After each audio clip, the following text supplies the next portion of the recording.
Eu aprovei uma aulinha aqui para vocês sobre indicação e limite de hemoglobina para transfusões. Aí falando um pouco das transfusões, né, elas são uma tecnologia bem importante e relevante na medicina moderna, porque elas podem salvar vidas, né, em contextos críticos e melhorar a saúde do paciente. Mas a gente tem que ter em mente que ela, apesar de ser muito boa, né, ela pode trazer riscos.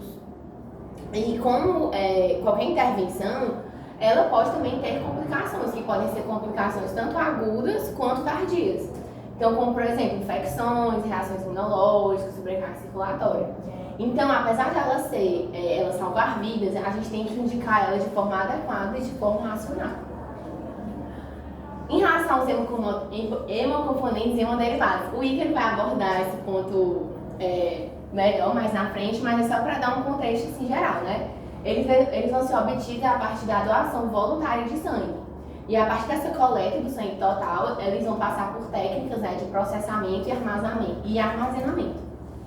Isso vai permitir que a gente transfunda apenas o hemocomponente que é necessário, ou seja, o sangue ele não é mais doado, o sangue doado ele não é mais usado da sua forma total. Como a gente tem essas formas de centrifugação, a gente tem como fracionar esses hemocomponentes e a gente transfundir apenas aquilo que o paciente está necessitando.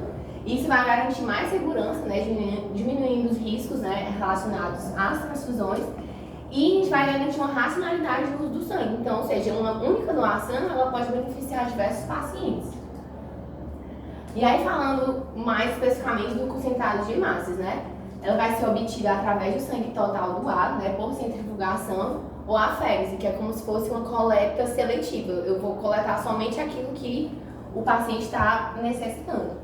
Aí o concentrado de hemácias ele tem que ser mantido na temperatura entre 2 a 6 graus e ele tem uma validade que vai variar de 35 a 45 dias. As indicações do concentrado de hemácia principalmente são para tratar ou então prevenir uma hipóxia tecidual no contexto de anemia ou hemorragia, justamente para a gente aumentar a capacidade, né, da oferta de oxigênio para os tecidos. Mas uma coisa muito importante, a gente não pode se basear apenas pelo valor da hemoglobina do hematócrito. O hematócrito, por exemplo, eu estava lendo, ele costuma demorar 2 horas para se alterar, num contexto de hemorragia. Então, por isso que a gente também tem que avaliar os sinais clínicos. Aí, quando é que a gente vai pensar numa transfusão num contexto de anemia aguda? A gente primeiro vai ter que avaliar esse paciente, então eu vou ter que ver se ele está tendo alguma descompensação cardiorrespiratória. Então, se ele está tendo uma frequência cardíaca superior que 100, uma hipotensão arterial, um baixo débito urinário, frequência respiratória aumentada, alteração no nível de consciência e um retardo no enchimento capilar. Então, alguma coisa que está descompensando o paciente.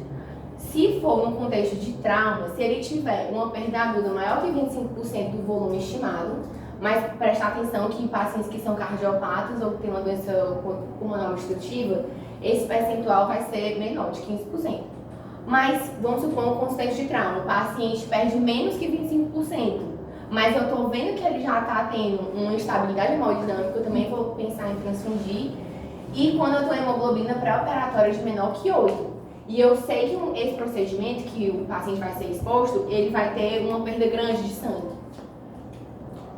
Aí já falando no contexto de transfusão na anemia crônica, ela vai ser melhor tolerada do que nas anemias agudas, porque o nosso corpo ele vai ter mais tempo para se adaptar a essa queda nos níveis de hemoglobina. Então a gente tem que avaliar também os sintomas clínicos e a HB do paciente. Em geral, uma hemoglobina maior que 10 raramente vai ser indicado numa transfusão. Quando é menor que 7, a gente vai avaliar, né, se o contexto, se tem sintomas, né, de hipoperfusão, estabilidade hemodinâmica. E entre 7 a 10 a gente vai individualizar, a gente vai avaliar. E importante que antes de eu considerar uma transfusão, eu tenha tentado corrigir essa anemia com outras alternativas, como ferro, B12, ácido fólico, eritropoetina, dependendo da causa da anemia daquele paciente. Aí se ele não melhorar, aí eu vou transfundir. Daí eu trouxe um fluxograma que tinha num artigo lá que a gente pegou do UpToDate que vai resumir tudo que eu falei. Mas principalmente, quando a gente quiser avaliar a necessidade de transfusão, primeiro a gente vai fazer uma avaliação clínica e laboratorial do paciente. que vai incluir o quê, né? A gente vai avaliar os sintomas. Se esses sintomas são justificados ou não por essa anemia. Avaliar o estado clínico, os sinais vitais, a estabilidade hemodinâmica, um exame cardíaco e respiratório. Vou avaliar se ele tem alguma comorbidade, tipo um DPOC, se ele é cardiopata. Vou avaliar os níveis de hemoglobina e eu vou avaliar essa taxa de diminuição da hemoglobina e qual a sua possível causa, né? Se é um sangramento, se é uma hemólise ou se é uma diminuição da produção dessas células vermelhas. Aí, beleza, fiz a avaliação clínica e laboratorial do paciente. Vou avaliar o nível de hemoglobina. Então, vamos para o primeiro extremo. Quando essa hemoglobina estiver menor que 7, essa transfusão ela vai ser apropriada. Mas a gente vai ter algumas exceções, como testemunho de Jeová, né? Ou então quando o paciente é jovem, adulto e saudável. Ou seja, se a minha hemoglobina estiver menor que 7, mas o meu paciente está bem, está estável, está consciente, eu não vou fazer essa transfusão. Aí no outro extremo, se eu vou avaliar se a hemoglobina dele é maior que 10. Se for maior que 10, eu vou avaliar esse declínio rápido da hemoglobina. Esse declínio rápido vai estar associado ao quê? A um sangramento, né, que está também relacionado a uma instabilidade hemodinâmica, ou então se eu tenho uma diminuição da hemoglobina maior que 2 gramas por decilitro por dia, ou seja, avaliei o paciente hoje, ele está com 14, amanhã ele está com 12, eu vou também pensar nessa transfusão. Aí beleza, ele está com uma hemoglobina de 10, avaliei esse declínio. Se ele tem um declínio rápido, aí eu vou transfundir esse paciente, certo? Por quê? Porque vai ser mais um contexto, né, de um sangramento ativo, que eu estou vendo aquele sangramento, então eu estou esperando que aquela hemoglobina vai cair, né? Aí, se eu vi que ele não tem esse declínio rápido da hemoglobina, eu não vou precisar fazer a transfusão. Exceto se eu estou tendo sintomas que são atribuídos à anemia, mas eu não tenho como tratar essa anemia de forma rápida agora, então eu vou transfundir. E aí o meio termo, né? Quando a hemoglobina do paciente está de 7 a 10, eu vou perguntar, ele teve infarto? Se ele teve infarto, aí eu vou transfundir se ele tiver com hemoglobina menor do que 10. Se ele não tiver tido, né, um infarto, aí eu vou perguntar, ele tem estabilidade hemodinâmica ou então sintomas respiratórios ou cardíacos? E se esses sintomas são causados por uma anemia? Se sim, eu vou transfundir. Se não, eu vou transfundir baseando apenas nesses parâmetros que o estudo deu, né? Que foi, se um paciente tem uma DAC pré-existente com hemoglobina maior ou com hemoglobina de 8, ou então se ele está internado no UTI com hemoglobina de 7, se ele tem um sangramento gastrointestinal de 7, com hemoglobina de 7, se é uma cirurgia não cardíaca com hemoglobina de 8, ou então uma cirurgia cardíaca com hemoglobina de 7,5. Foi? É porque tinha mais. Tá, tudo bem.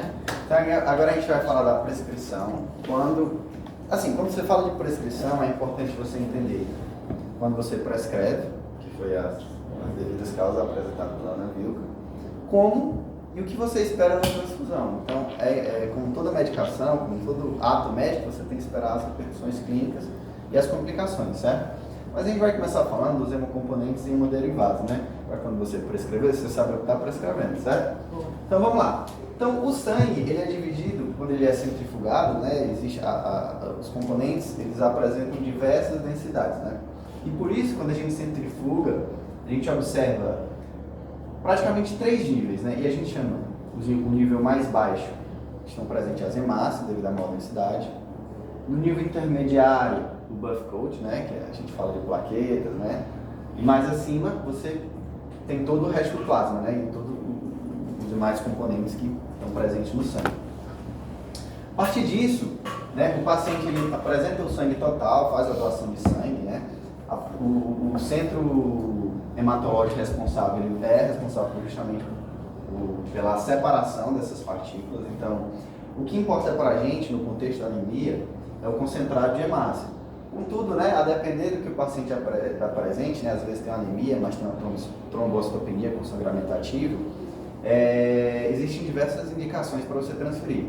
Por exemplo, concentrado de plaquetas, o plasma fresco, o plasma de 24 horas, crioprecipitado, né? A gente viu agora os estudos da hemostasia primária, alguns pacientes. O crioprecipitado é aquele que vai apresentar o fator de Van Willebrand, né? Quando você não puder transferir exatamente somente o fator, né? Você tem o fator 12, o fator 10, se não me engano. O concentrado de plaquetas é aquela indicação de transfusão clara, né? Aquele paciente que está com sangramento ativo, com trombocitopenia, né? Aqui a ideia, albumina, globulinas concentradas, mas aqui a ideia é vocês entenderem, basicamente, o sangue total, ele é dividido em diversos componentes e você não transfere sangue somente, né? Você transfere os hemocomponentes indicados para esses pacientes, né? E como eu falei, o que é indicado, principalmente na anemia, com redução do débito, com sinais de hipóxia, né? Com sinais de entrega de O2 reduzida, é o concentrado de hemácia, porque esse paciente apresenta naturalmente uma redução desses componentes, certo? E aí, como é que eu prescrevo a hemácia, né? Então, esses dados eu já peguei do Ministério da Saúde, né? Lá do arquivinho que eles têm, justamente para falar de hemotransfusão. Então, o primeiro passo para você transfundir um paciente é confirmar a indicação clínica, né? E alternativa. Já foi citado, eu estou transfundindo esse paciente é um doente renal crônico, ele está fazendo eritropoetina, esse paciente está com deficiência de ferro, esse paciente tem um distúrbio de hemostasia. Então, antes de transfundir, o médico, quem está prescrevendo, tem que entender que diversas alternativas já foram feitas e, bom, não há muito o que fazer, a não ser aquele paciente tem indicação realmente de transfusão. Então, quando você vai preencher, você tem que dizer qual produto você está transfundindo, se é massa, se é plaquetas, se é o crioprecipitado, a quantidade que você vai transfundir, a indicação clínica de transfusão para esse paciente, uma anemia, um sangramento ativo, e o tempo de infusão que você vai fazer, que a gente vai falar também, e as eventuais restrições, né? Importante também solicitar a tipagem desse paciente. Então, aqui tem o sistema ABO do paciente RH, né? E quais são as hemácias compatíveis. E aí, naturalmente, você tem que entender justamente o sistema ABO para poder classificar quem está recebendo e qual sangue que você está dando, né? Então, isso é muito importante antes de transfundir. Obviamente, em certas situações... É o negócio que faz, né? Não, exatamente.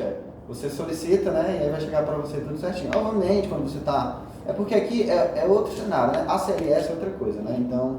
Qual sangue que vem, se for uma urgência? O negativo, O... Depende, se for mulher. Se for mulher. Aí tem que vir... O RH tem que ser negativo, né? É. O paciente. Porque Homem pode dar, porque justamente por causa da gestação. Bom, e aí dose e modo de administração. Quanto menos, melhor, né? Existia uma meta bem antiga, que você tinha uma meta de hemoglobina de 10 para um hemotócrito de 30, né? Muitas vezes você tratava o exame desse paciente. Então você fazia concentrado de massa, você dava, você enchia o paciente de volume, você prejudicava o sistema, né? Porque você estava dando muita hemácia para esse paciente. Bom, atualmente, o que é que o Ministério da Saúde recomenda? Uma unidade, né? Gera um aumento médio em torno de 1 grama de hemoglobina e mais ou menos 3% do hematócrito, certo? Como é que você infunde? Você vai infundir em uma taxa de um tempo intervalo, né, de 1 hora a 3 horas por unidade em um tempo máximo de 4 horas. Mais uma vez, você vai transfundir uma unidade, certo? Você espera um aumento de 1 grama, 3 no hematócrito, em um tempo de 1 hora e meia a 3 horas, no máximo 4 horas, certo? Infundindo. Importante, o equipe ele tem que ter um filtro, né? De 170 micronanogramas, né? Nanounidades. Por quê? Porque você pode transfundir coágulos, né? Então esse paciente você vai mandar um coágulo, o filtro justamente segura, apesar do ele concentrado ter um anticoagulante, né? É importante. Não é para ter, né? Uma bolsa com problema, porque você vai ficar. Exatamente, não é para ter. Bom, mas o uso da equipe filtro ele é obrigatório, né? E ele pode ser infundido junto com o soro fisiológico se tiver um acesso compartilhado, né? Bom, e aí como é que você avalia? Eu transfundi... Agora eu me diga uma coisa, você vai prescrever, como é que você bota lá na prescrição? Tinha colocado até um exemplo, mas eu tirei. Bom, eu vou voltar e explicar de novo. Né? Na prescrição tem que estar o produto, certo? Quero lá, transfundir. Você vai transfundir a hemácia. Concentrado de hemácias. Tem que ter a indicação clínica do paciente. E aí, agora? Aí você tem que botar na bomba, né? O tempo necessário. Posso botar na bomba? Pode. Posso? Pode estar. Você sabe como é que funciona a bomba? Vi, mas eu pesquisei e disse que pode botar na bomba. Como é o equipe da bomba? A gente pega a bomba, ela tem um equipe diferente.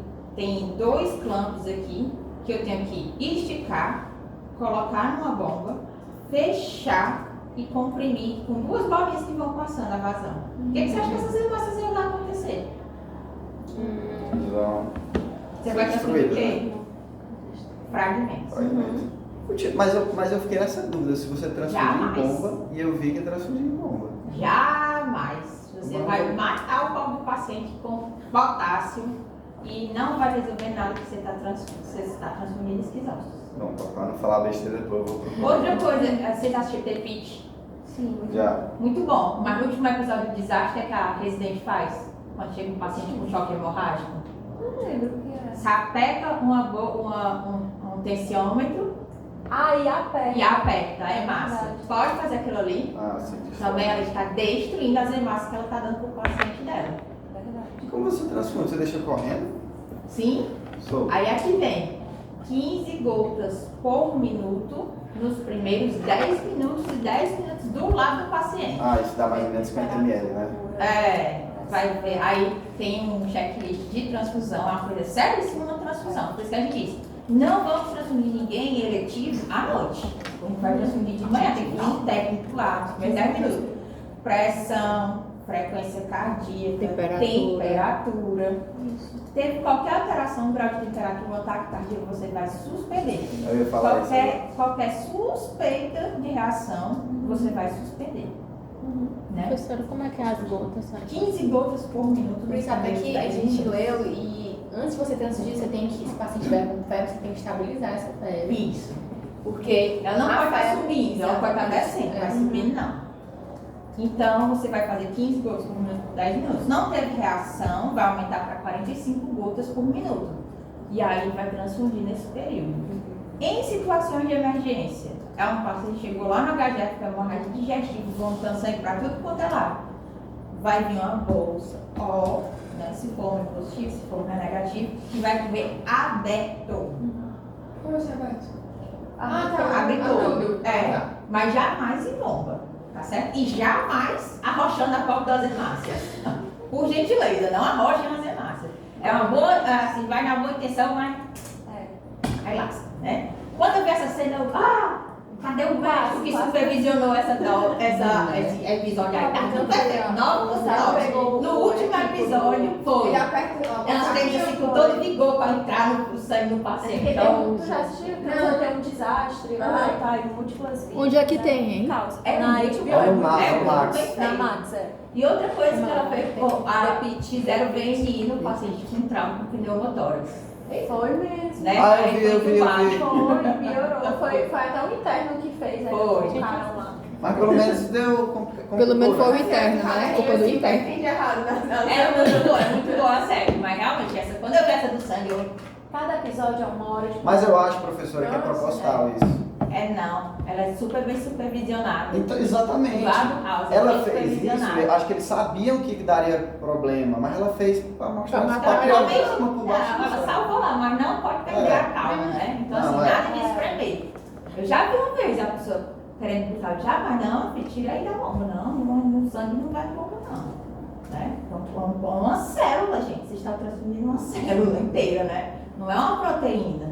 Então, ela tem a fragilidade. A bomba e a fritar eternamente. Não é? Tem coisa pior do que é Não. imunoglobulina, também é outro drama, porque forma espuma, né? A albumina é meio Pode ter uma bem. bolha no equipe. Pode ter uma bolha. Pitando. E aí, transfusão realmente evitar transfusões noturnas e essas transfusões necessárias. Já tem estudos comprovando que você transfundir acima de 7 na UTI, acima de 7 no sangramento, piora o desfecho do paciente, certo? O sangue, ele altera a resposta imune, é uma coisa que não é sua. Então, em contexto de politransfundidos, altera até a resposta imune do paciente, a resposta dele à infecção é alterada, né? É considerações ou imunotolerância, dizer a resposta imune, ou às vezes uma ativação exacerbada, que aí piora a condição do paciente, né, também. Que mais? Do sangue, outra coisa importante. Por exemplo, é um sangramento digestivo essa avó, por exemplo, que chegou lá com 5,9 de hemoglobina, mas ela estava hemodinamicamente estável, não estava taquicárdica, não estava confundida, não estava com sintomas anginosos. Não precisaria transfundir. Se você tiver tempo, você trata a causa da anemia. Mas está 3, está 4. Se o paciente não tem manifestação de anemia aguda sintomática, não tem sintomas refratários, por exemplo, a hipotensão que respondeu ao volume, você não vai transfundir, você vai tratar. O paciente com câncer na fila da cirurgia oncológica para tumor de cólon, está com hemoglobina de 5, ele vai lá para o hemoglobina fazer a reposição de FRV para recuperar para o pré-operatório. Isso para qualquer caso, mesmo no caso de maior comorbidade, assim, paciente fragilizado. Pois é, tem que ver qual é a demanda dele. Às vezes você chega lá para fazer uma visita, quem trabalha com atendimento domiciliar, sequela de AVC, acamado, doença renal crônica não dialítica, cuidados paliativos e hemoglobina de 6. Qual é o esforço que ele está tendo? Nem vem. Ele caminha, ele corre, ele faz alguma coisa que vai dar dor anginosa, vai dar taquicardia, hipotensão postural? Não. Até porque já deve até ter cronificado já, então ele já não tá mais nem tendo Mas esse ele sintoma. é DAC, mas cadê o sintoma dele? Tem? Não tem. Então você tenta tratar de outra forma, corrigir o quê? É a suplementação, é a vitamina B12, Já causa, né? Já um sangramento ativo, um sangramento com manifestações hemodinâmicas, por exemplo, um paciente cirrótico que tinha hemoglobina prévia de 12, teve sangramento digestivo, chega em potência, taquicárdico e não respondeu ao volume. Estabiliza. Transfundir mesmo com a hemoglobina de 12. Por quê? Não dá tempo de cair para você ver no exame. Você aciona um protocolo chamado protocolo de transfusão maciça, nesses casos, né? E aí você faz até uma transfusão balanceada, porque se você der muito concentrado de hemácias, você vai diluir os fatores de coagulação, as plaquetas. Então tem um protocolo do hemóxio. Quem não tiver o aplicativo, baixa ele, Educação. Certo? É um aplicativo excelente que tem tudo isso, tem prescrição e ele é como se você estivesse conversando com o hematologista, quero transfundir, concentrar de hemácia. Ele vai perguntando, seu paciente tem isso, prosseguir. Aí você tentou isso, prosseguir. Se for trauma, fazer sangramento, fazer transamin, fazer Y, fazer volume, depois aí volta a autorizar a prescrição e volta a dar a prescrição e a velocidade. Educa Sangue. Educa Sangue. Tem no Instagram também. Eles sempre postam as coisas de transfusão. Então, os hospitais sérios, o banco de sangue, ele realmente é bem atuante. Não existe mais esse negócio de pedir não sei quantas reservas de sangue para fazer uma vesícula, eles nem deixam. Então, eles têm um protocolo todo a ser seguido, né? Justamente para evitar também o desperdício de sangue. Com certeza. E prejudicar o paciente, né? Aí quem precisa, na hora que precisa, pode Pois é. não ter, né? E eles ajudam também no suporte do outro lado, a anemia hemolítica autoimune. É um drama quando você vai transfundir, porque às vezes você não tem sangue compatível, então você vai fazer alíquotas. Eles vão mandando alíquotas de 100 ml, um tiquinho, e aí você vai fazendo aquelas alíquotas e coletando depois para ver se tem hemólise ou não. Então tem todo esse suporte. Então esse alíquota é muito legal, porque só do hemólise, eu acho. Todas essas dicas. Ok. Pronto? Pronto. Então a gente falou de tudo Se perdeu. para trás. Então a avaliação da resposta. Então a avaliação da resposta, os primeiros 50 ml, ou as 15 primeiras gotas que a senhora falou, né, você tem que avaliar porque é o momento de maior crítico durante mais crítico durante a transfusão, né? Então, a senhora bem disse, tem uma pessoa colhendo sinais vitais, bebendo febre, vendo se o paciente tem hipotensão, desconforto respiratório, né? Então, e após a transfusão completa, né, você faz uma nova dosagem, uma hemoglobina, 1 a 2 horas, né? E considera também a resposta clínica do paciente, certo? Complicações, né? Então, você tem diversas complicações, né? Você pode ter uma resposta febril não hemolítica, né? Principalmente quando você transfundir leucócitos. Então, você tem a opção de desleucocitar também o concentrado de hemácia para evitar uma resposta autoimune também, hemolítica, né? Desse paciente. Um taco com uma sobrecarga circulatória, você fez muito volume, um paciente que não tolera muito volume, você faz um concentrado de hemácia pela indicação, ele pode repercutir com sobrecarga de volume, né? O TRALE, né, que é a lesão pulmonar causada pela transfusão sanguínea, muito similar, causa o que a gente viu, que é a síndrome de desconforto respiratório agudo também nesses pacientes, né? E os diversos, né, mais a longo prazo, infecção bacteriana, curto prazo novamente, hipotensão, uma hemólise não imune, né? Distúrbio metabólico, até porque você está transfundindo, são células, né? E você tem uma hemostasia de um paciente, está transfundindo a hemostasia. E a substância que tem, ela é alcalina, né? Então pode dar alcalose metabólica. Perfeito. Pode tirar. Embolia aérea e a hipotermia também, né? E aí, o que fazer diante de um cenário desse? O paciente apresentou qualquer reação à hemotransfusão, você, primeira coisa, vai desligar. Para imediatamente o que está fazendo, né? Liga para o centro de hematológico do seu estado, né? No nosso caso aqui é hemócio, né? E comunica a reação que o paciente teve ou os sintomas que o paciente está tendo e vai investigar, né, o que está acontecendo com ele. Não pode jogar essa bolsa no mar, lembrando, né? Ela tem que ser devolvida para que seja feita uma análise, né? Exatamente. Você liga, diz o que foi que fez, o que aconteceu com o paciente, né? Há todo um relatório em cima disso.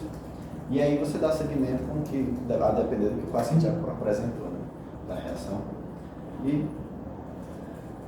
E aí, novamente, os sinais de alerta, né? Febre, calafrios, dor torácica, dor lombar, espinéia, hipotensão, urina escura, né? Sinais de hematúria, taquicardia, urticária, né? Que já são sintomas mais anafiláticos. Um edema respiratório agudo, né? Uma síndrome de desconforto respiratório, um edema bilateral. E é isso, pessoal. Muito obrigado. Arrasaram.